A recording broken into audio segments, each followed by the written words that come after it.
Welcome to the Rim Break Rodeo. We hope this video helps. You start by selecting the mic input inside Logic Pro and confirming sample rate and buffer. This prevents latency later.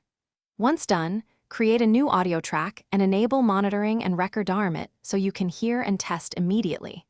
Make sure to set gain on your interface so peaks stay under -6 dB. This preserves headroom. While testing, add a simple metering plugin on the track to watch levels visually, because visual feedback speeds troubleshooting and keeps your recording clean. Next, build a sensible signal chain on that track. Start with EQ to remove low rumble, use a high pass at roughly 80 to 120 Hz, and gently notch any resonances. Then add a compressor to control dynamics.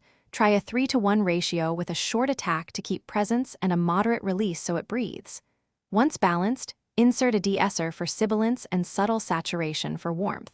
Finally, route sends to a bus for reverb or delay, so you maintain a clean, dry signal. Now record using cycle mode for multiple takes, because comping gives you options. After recording, use quick swipe comping to assemble the best performance.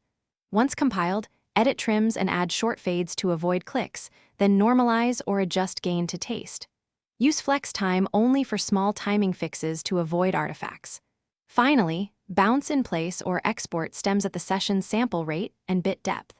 If something goes wrong, check your input routing and buffer size first. They cause most recording issues. Thanks for watching. Consider subscribing if we helped you.